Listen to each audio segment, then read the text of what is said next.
Hello दोस्तों, veterans नमस्कार। मैं दीवान सिंह।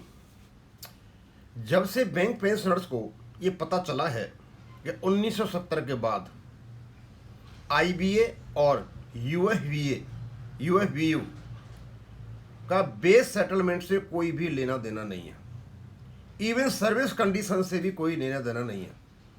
इनको जो पावर मिली हुई थी बेस सेटलमेंट की, इंडस्ट्रियल डिस्प्यूट एक्ट के अंतर्गत 1970 के एक्ट ने इनसे छीन ली गई और बेस सेटलमेंट को निकाल करके कर्मचारियों से संबंधित मामले निकाल करके और सारी चीज़ इनके साथ हैं।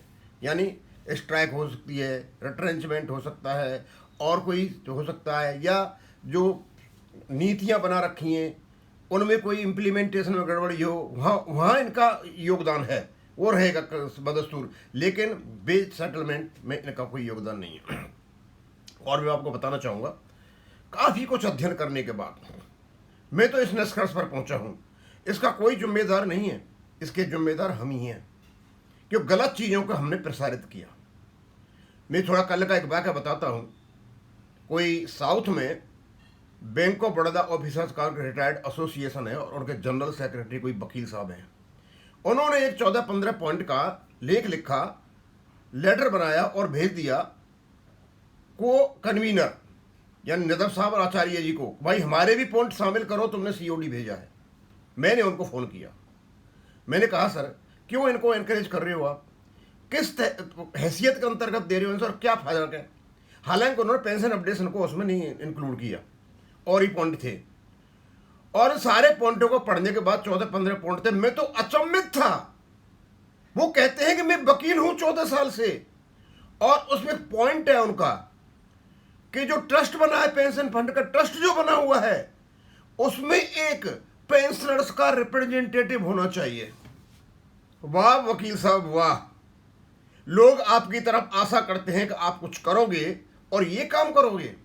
मैंने उनका कहा, मैंने कि आप इसको या तो आप वापस लीजिए लेटर को, नहीं मैं सब वीडियो बना दूंगा। मैंने बना दिया, उन्होंने मना कर दिया। अब आप 1970 के एक्ट में जब जाओगे तो आपको पता चलेगा कि एक सेक्शन 9 को पढ़िए और एक सेक्शन 19 को पढ़िए।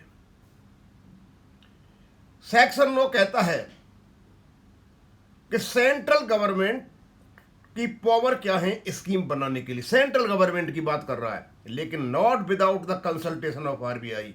यानी सेंट्रल गवर्नमेंट भी कोई स्कीम बनाएगी, यानी कितनी कैपिटल होगी, कितनी असेट्स होंगी, क्या डायरेक्टर होंगे, क्या उपयोगी, तो इनको लेनी पड़ेगी किसकी परमिशन, आरबीआई की।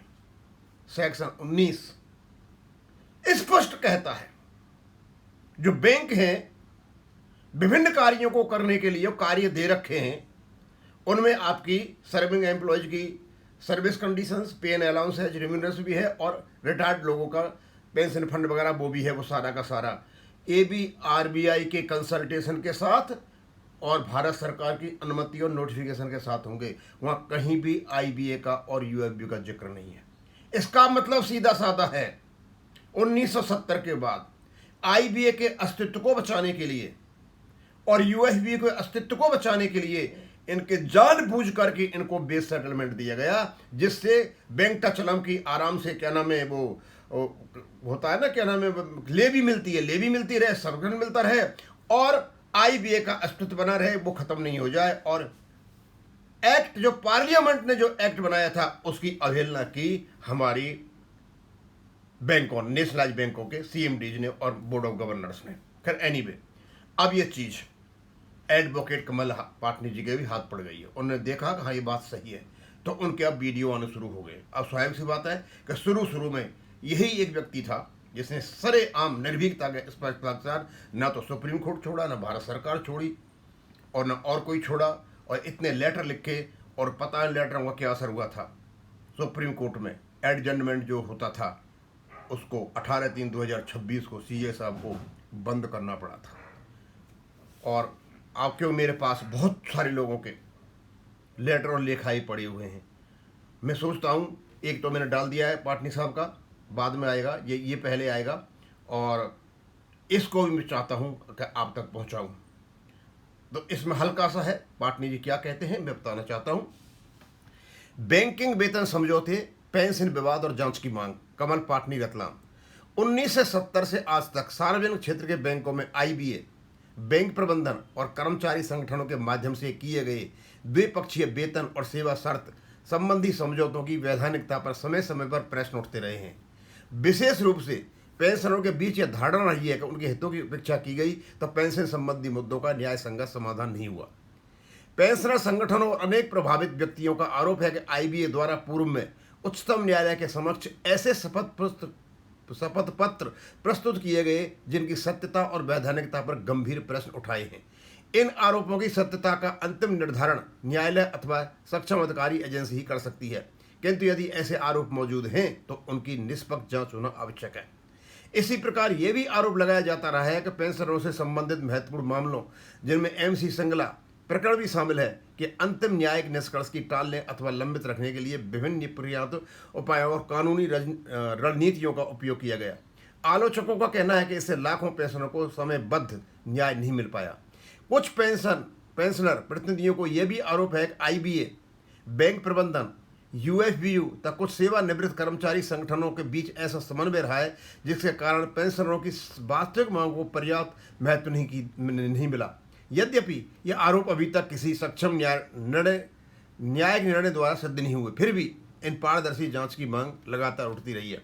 इन परिस्थितियों में अनेक पेंशनर ये मांग कर रहे हैं कि आईबीए के अधिकतर क्षेत्र और वैधानिक स्थिति की स्वतंत्र जांच हो, वेतन और पेंशन समझौतों के कानूनी आधार की समीक्षा की जाए, न्यायालयों में प्रस्तुत शपथ पत्रों और अभिलेखों की सत्ता का परीक्षण कराया जाए, पेंशनरों से जुड़े विवादों के निस्तारण में हुई देरी के कारणों की जांच हो, आवश्यकता होने पर सीबीआई अथवा किसी स्वतंत्र उच्च स्तरीय जांच एजेंसी से निष्पक्ष जांच कराई जाए।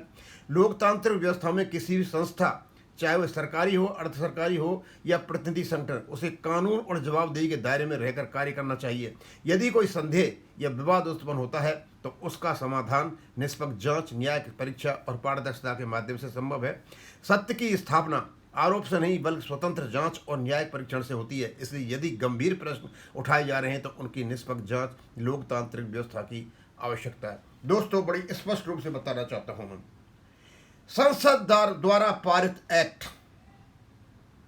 सर्वोपरि होता है।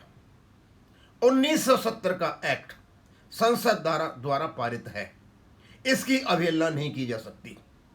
उसमें जो रूल बनाने की पावर बोर्ड को दे रखी है, व्यक्तिगत दे रखी है, ये नहीं कि अपना कार्यभार लेकर के, अपना मैंडेट दे करके आईबीए को दे दे, ऐसे नहीं दे सकते हैं। और ऐसा यदि इन्होंने किया 1970 के बाद तो बताएं कि आपने कब ऐसा बनाया कि हम अपना कार्यभार सारे इकट्ठे होकर के उनको देंगे। आप दे ही नहीं सकते हो। आप केवल और केवल आप आरबीआई से कंसल्टेशन करोगे। इतना हो सकता है कि आपके अपने कर्मचारी हैं, उन कर्मचारियों के बैठे वार्ता करें और उस वार्ता को लेकर के आप आरबीआई के पास जाएं, भारत सरकार से अनुमति लें, नोटिफिकेशन कराएं और अपना आप काम करें। लेकिन ऐसा कुछ भी नहीं हुआ अब तक।